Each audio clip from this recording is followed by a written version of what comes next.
T'es prête pour la course là? On y va là? Ouais, tu crois qu'on va arriver avant les chiens? Je sais pas, je pense pas, ils sont au taquet là. Ah ouais.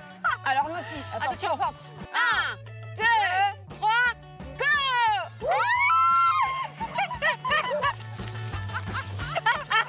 Ils sont arrivés avant nous! Merci.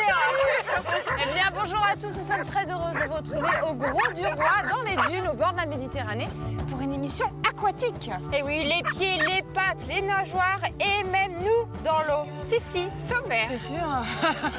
C'est parti, on va les retrouver, ils sont loin. Cette semaine, Élodie et Sandrine s'envolent pour le sud pour une émission Les pieds dans l'eau. À Montpellier, Sandrine et Élodie participeront à un cours de bébé nageur réservé aux chiots. C'est trop mignon. À Aigues-Mortes, Élodie se rendra chez Julie. Ici, les chevaux aussi se relaxent en thalasso. Génial, dis donc, c'est un vrai centre de remise en forme ici en fait. Oui, tout à fait. Sur la plage du Gros du Roi, Sandrine retrouvera Marjorie. Cette bergère promène ses chèvres et son alpaga dans les dunes pour de l'éco-pâturage. Mais c'est très marrant parce que les chèvres là, vraiment, on les voit, hein, elles vont en dessous. Enfin, à l'aquarium du Gros du Roi, Sandrine observera comment les requins cohabitent avec leurs congénères et Élodie découvrira un vrai papa poule, l'hippocampe. Faut faire attention à ces hippocampes parce qu'ils sont menacés dans la nature. Notre aventure aquatique commence à Montpellier.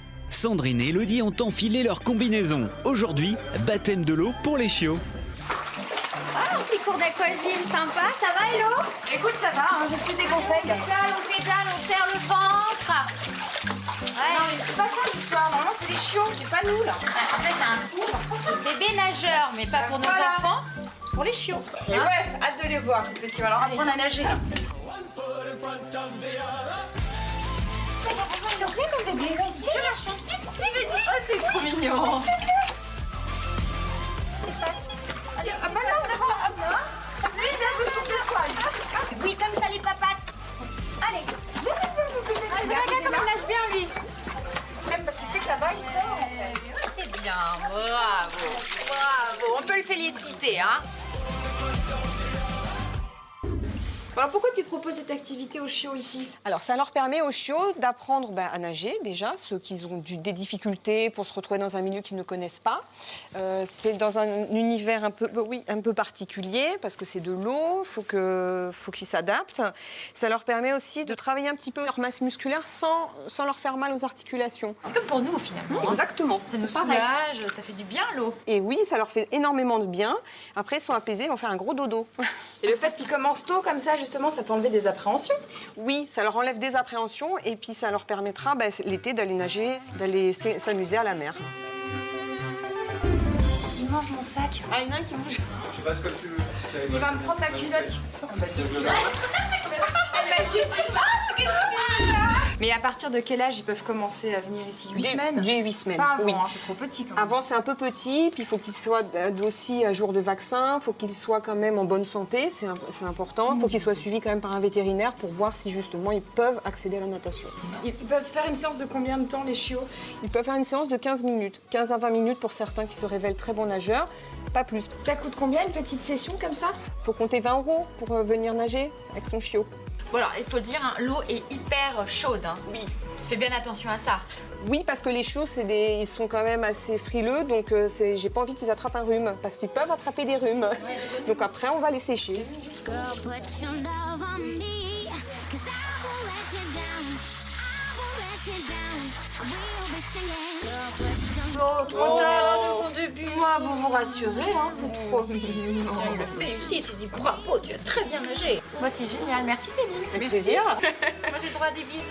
Ah we'll be singing. We'll be singing. Girl, put your love on me. I've been running through the Sur la plage de l'Espiguette, au Gros du Roi, on retrouve une bergère pas comme les autres. Marjorie, entourée de toute sa joyeuse troupe, des chiens, des chèvretoils et un alpaga.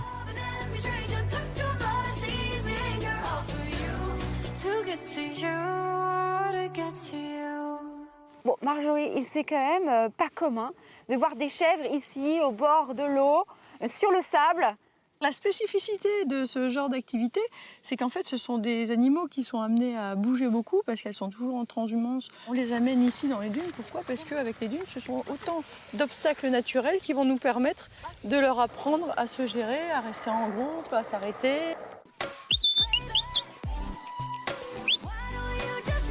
Lily, vienes.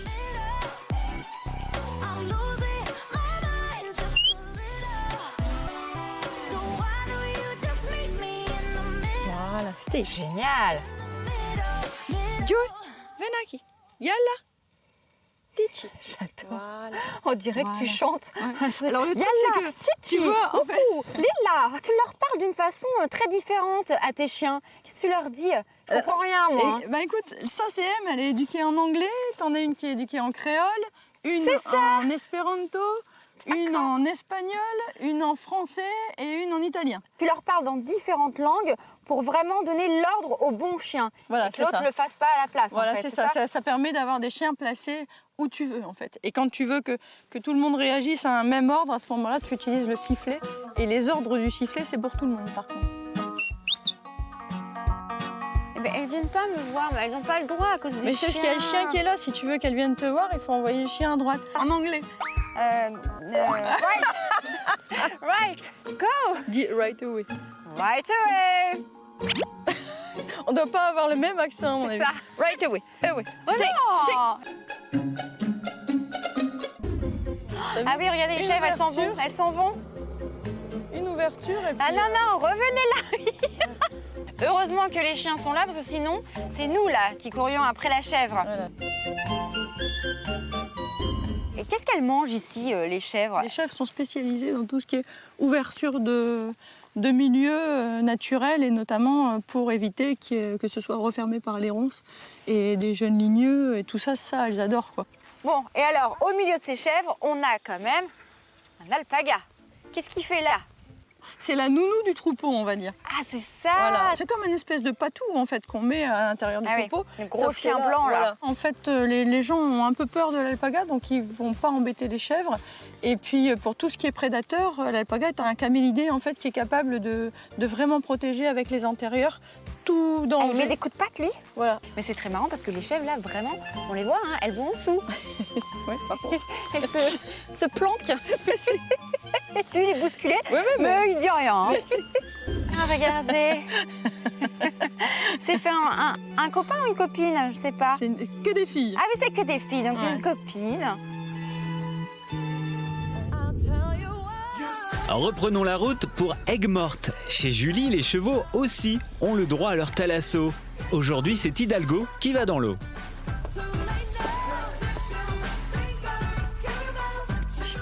Salut Julie. Salut. Waouh, il est beau ce cheval, c'est qui? Alors, il s'appelle Hidalgo. Alors qu'est-ce que tu fais là en fait entre les Alors culs et là, les je me pieds prépare. Voilà, je cure les pieds. Après, je vais les doucher aussi. C'est pour qu'ils soient le plus propres possible et aussi pour l'habituer déjà à la température de l'eau. L'eau, elle est à quelle température en ce moment? Plutôt chaude, plutôt froide? Alors en ce moment, c'est l'hiver, donc elle est à une quinzaine de degrés. D'accord. Donc plutôt fraîche, mais c'est vrai que c'est beaucoup mieux pour leurs membres quand elle est fraîche que quand elle est chaude. Il y a plus de bienfaits, ça fait un peu l'effet cryothérapie. D'accord. Bon, on va voir comment tu aimes l'eau, Hidalgo. Hein? Si t'aimes bien ça ou pas. Allez, va, Hidalgo. Tu mets tes petits pieds? Est-ce que tous les chevaux ont cette réaction-là avant de rentrer? Donc lui, il boit, mais comment il fait? Alors il y en a qui ont un peu plus peur ou ça prend beaucoup plus de temps pour rentrer. Voilà, il faut de la patience. On le tranquillise, on lui dit qu'il n'y a pas de raison d'avoir peur. Et puis il m'arrive aussi de rentrer avec lui dans le... Ah ouais, vraiment? Ouais. Parce qu'en fait, tous les chevaux ne connaissent pas l'eau, finalement. Allez, Hidalgo, va. Et là, ça lui arrive jusqu'au ventre. Oui. Je te suis, là? Oui, oui, viens. C'est génial, regardez, il aime bien, hein, Hidalgo.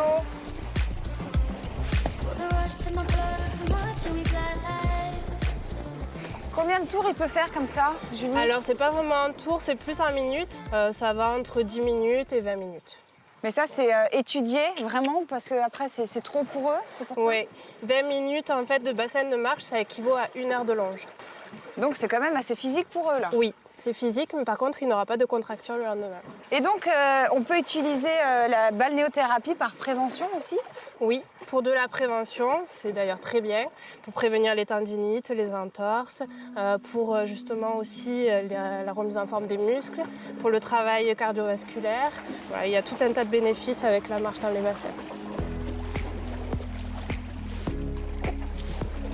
Ils font de la marche dans l'eau et ils font quoi d'autre? Alors, il y a aussi un bassin où il y a des jets qui massent les membres. D'accord. Et après, moi, je fais des soins manuels, donc massage, shiatsu et des enveloppements aux algues. Ah ouais, tu fais tout un tout tas ça? de choses. Oui. Génial, dis donc, c'est un vrai centre de remise en forme ici en fait. Oui, tout à fait. Là, il en a marre, Hidalgo, regardez. Oui. Voilà, il en a vraiment assez. Il s'est dit, ça suffit. Hidalgo, il a eu des grandes vacances, donc il aimerait bien y retourner. Et ça coûte combien une petite séance alors? Par exemple, le bassin, c'est 45 € la séance. Soit après, il peut y avoir des forfaits à la journée ou des cures sur des semaines entières, voire jusqu'à un mois. Et après, par contre, il faut les couvrir et faire attention pour qu'ils n'attrapent pas froid. Hein. Oui, alors à cette période, comme ça on est en hiver, je leur mets une couverture séchante et je les mets aussi sous le solarium pour les sécher plus rapidement. En tout cas, si t'as pas de chevaux, moi j'aime bien des petits soins, argile et tout, hein, on va en profiter. Hein. Bah oui, avec plaisir. Bon allez, je te laisse faire des petits tours et puis à bientôt. À bientôt, Salut, merci. Hidalgo. Et t'endors pas, hein, surtout toi, hein, parce que là c'est limite. Hein.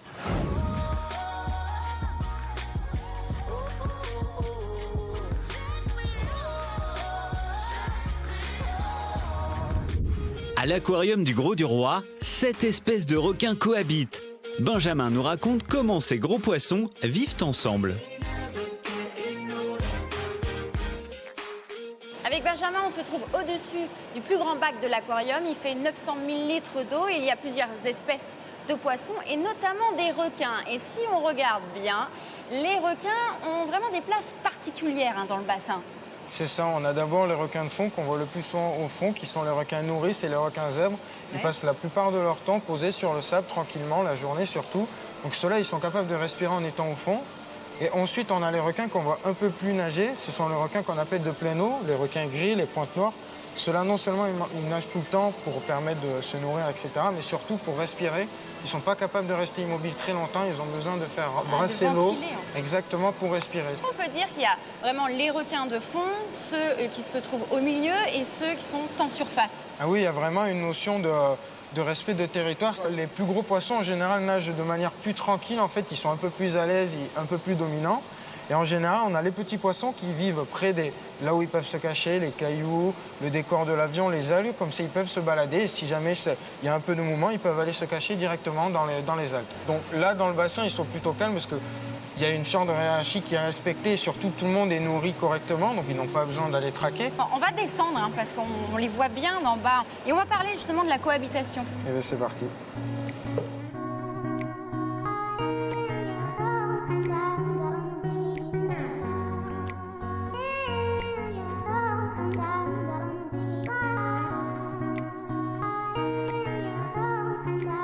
Est-ce que ce sont des requins qui se rencontrent dans la nature? Alors, ils ont des zones où ils se croisent, notamment entre la jonction entre l'océan Indien et Pacifique, même si les espèces sont plutôt éparpillées un peu partout. Mais il n'y a pas vraiment de conflit, parce que les requins nourrices et les zèbres sont tout le temps au fond, c'est leur territoire, tandis que les autres espèces sont en pleine eau, donc ils ne se croisent pas vraiment et ne s'embêtent pas vraiment. Donc là, tout va bien.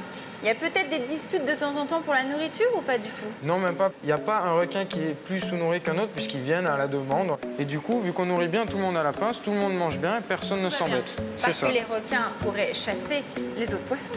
C'est ça, en fait, on l'a déjà vu, des fois, quand on balançait un peu de poisson, on laissait tomber au fond pour qu'ils fouinent, il y a vraiment cet esprit, c'est plus vif, c'est beaucoup plus rapide, ils viennent prendre leurs morceaux, tout le monde est un peu plus excité, alors que quand on nourrit bien à la main, il n'y a pas besoin de s'énerver, il aura son poisson correctement, donc il n'y a pas d'entrave entre les autres. Est-ce qu'il y a quand même des disputes dans ce bac? On a déjà vu des femelles qui étaient de mauvaise humeur parce que, par exemple, elle s'est rencontrée avec un mérou, ça s'est un peu embêté. Et du coup, elle s'excite, elle nage vite, elle est un peu plus en colère. Et c'est ce qui dérègle, elle se calme dans le bassin. Mais après, c'est les gros requins en général qui vite corrigent des comportements et qui sont attentifs à du stress ou quoi que ce soit.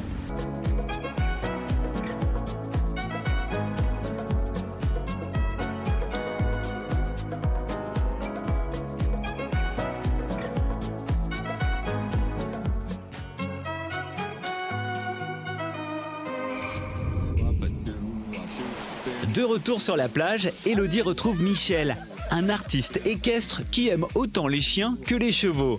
Des animaux aux incroyables talents. On tourne, vieux. Allez, on tourne. Viens, papa. Allez, viens, papa. T'es beau, viens, t'es joli. Viens, papa.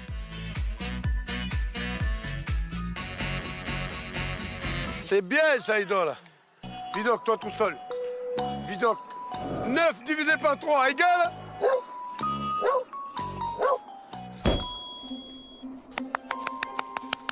Moi, je dis bravo, c'est génial. Vidocq, j'ai combien de doigts?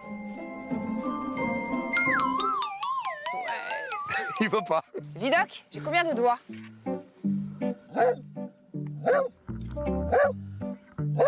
Ouais. Salut Vidocq.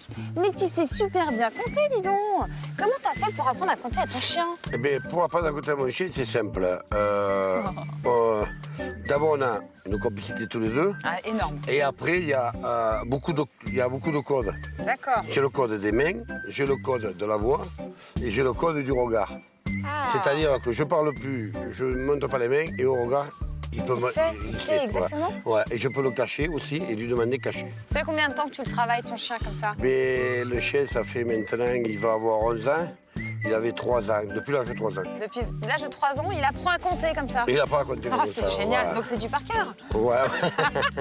C'est des fois, c'est moi qui me trompe et lui qui me corrige. Donc du coup, nous aussi, on peut apprendre à compter un chien si on veut ou pas? Oui. C'est compliqué, vraiment. Non, c'est compliqué, mais du moment que la personne a l'amour d'abord avec son chien, qu'il faut qu'il y ait l'amour tous les deux, une complicité tous les deux, et je pense que tout le monde peut arriver à faire compter un chien.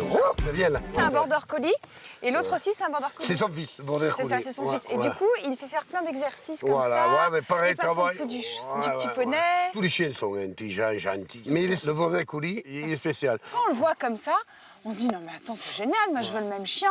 Mais c'est quand même un chien qui a besoin de se dépenser, mais je suis qui d'accord peut pas avec vous. rester en appartement. Pas du tout. Pas du tout, Je ouais. vous donne un espace. Et le fils, du coup, il arrive à être aussi doué que le père ou pas? Il commence à être aussi doué que mais si là, il est en forme, là, que j'enlève le chien, peut-être qu'il peut nous compter. Mais... Ah, on peut essayer. On peut Comment essayer. il s'appelle son fils? Idole. Idole, Vidocq, Idole. viens, papa. Combien de doigts, Idole, là? Idole, à papa. C'est bien, on l'applaudit, c'est bien, ça. Eh bien, C'est bien, Idole. ouais. Allez, saute. Ouais. Idole. Ah bah là, non. Rampe. C'est génial. Tourne. Tourne. Oui. Idole, là, passe, là. Passe. Oui, c'est bien. À tout juste 2 mois, un chiot, c'est trop mignon. Ça joue, ça fait des bêtises, mais c'est aussi la phase d'apprentissage de la propreté. Sonia, comportementaliste canin, nous donne ses conseils. Je vous présente Nougat. Nougat, c'est un petit berger australien. Et aujourd'hui, on va parler de la propreté chez nos chiots. Alors Sonia, je serais contente d'être à vos côtés. Vous allez tout nous dire. Alors la première chose, c'est vraiment d'apprendre au chiot à faire ses besoins dehors. Il y a des moments vraiment importants où il faut être attentif et où il faut les sortir. C'est par exemple au réveil le matin, après avoir mangé et bu, et puis aussi après une séance de jeu intense à la maison. Donc il y a vraiment des moments clés comme ça à respecter pour les aider dans l'apprentissage. Dès qu'il élimine dehors, eh bien, la récompense vraiment vocale, hein, hyper C'est-à-dire, joyeux, alors, on lui dit quoi, c'est des- bien mon chien, ça c'est super. Ah ouais. La petite caresse et puis une friandise super appétante pour renforcer le comportement. Donc c'est comme ça qu'on va y arriver.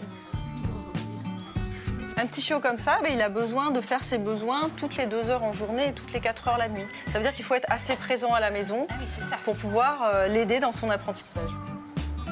Parfois, il y a des gens, lorsqu'ils voient un pipi chez eux, ils prennent le chien, ils mettent le nez dedans en disant « Ah, c'est pas bien, qu'est-ce que t'as fait ?» Fais pas ça. C'est complètement contre-productif par rapport à la relation de confiance qu'on essaie de construire avec son animal.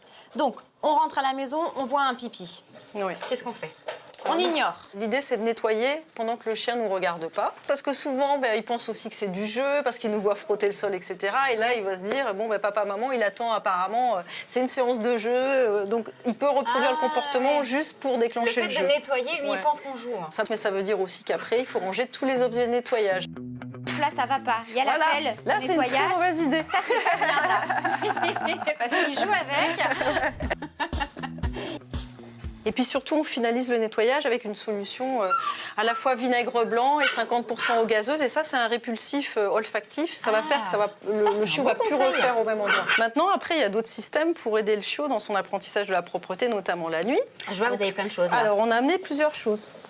Alors ici, par exemple, on a une alaise. On a profité qu'il y a un des chiots qui a fait pipi tout à l'heure. Il va sentir son odeur de pipi. Il va savoir que c'est sa zone à lui. Ça va l'inciter à refaire à nouveau au même endroit. D'accord. Ça, c'est vraiment une solution, on va dire, alternative. Pour l'aider dans l'apprentissage, il faut savoir qu'un chiot de 2 mois, il ne pourra pas retenir ses sphincters avant l'âge de 4 mois. Et donc, généralement, ils sont propres vers 4 mois.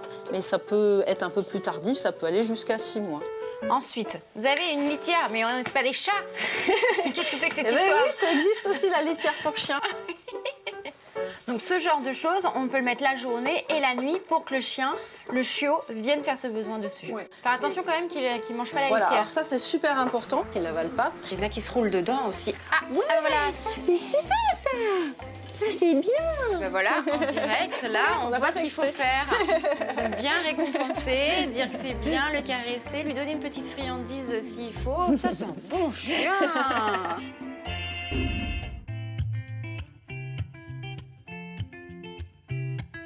Pour apprendre la propreté à votre chiot, on résume. Tout d'abord, on ne le réprimande pas.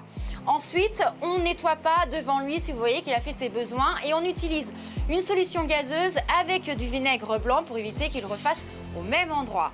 Ensuite, vraiment, on le félicite lorsqu'il a fait ses besoins, on l'encourage, on lui donne une petite friandise, on le caresse.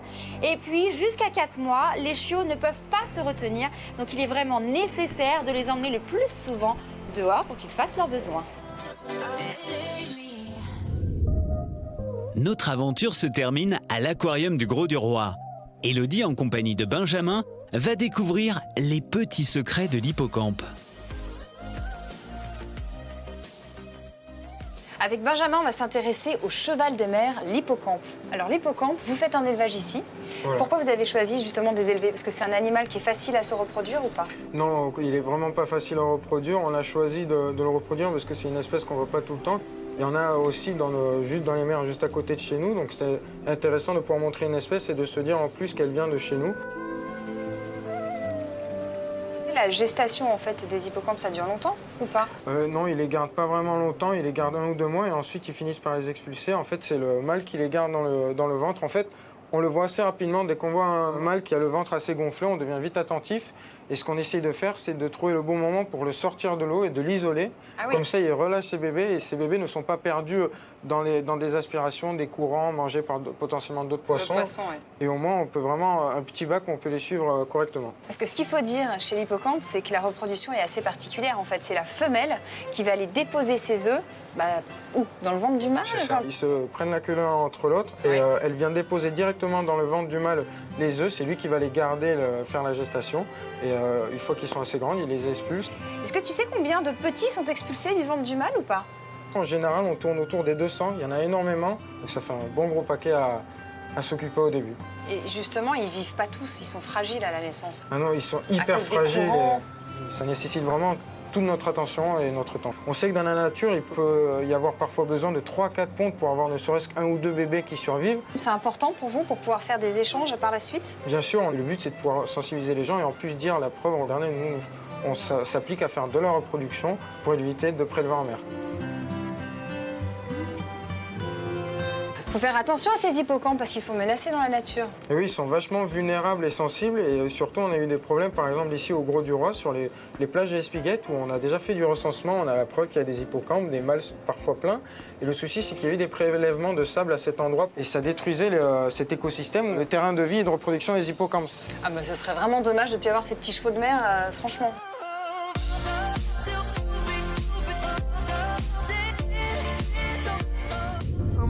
Too good at goodbye. I'm way too good at goodbye.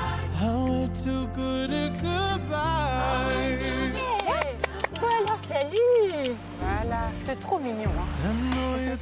Et bien voilà, c'est en compagnie d'Astérix que notre émission touche à sa fin. On espère que vous avez passé un agréable moment en notre compagnie et tous nos passionnés d'animaux. Si vous le souhaitez, vous pouvez revoir les émissions sur le site et l'application MyCanal. Et nous suivre sur les réseaux sociaux. Allez, on vous dit à très bientôt pour de nouvelles aventures sur les animaux de la 8. Bye bye. trotte là parce que j'ai l'impression Allez, qu'il veut y viens. aller. Allez, on y va. Allez, ouais.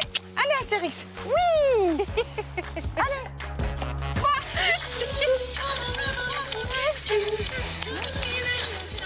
C'est Allez, pas grave, un, on mettra deux, tous les larmes. 3. Ouais. Elle a eu peur, Émilie, elle a fait... C'est pas beau, franchement.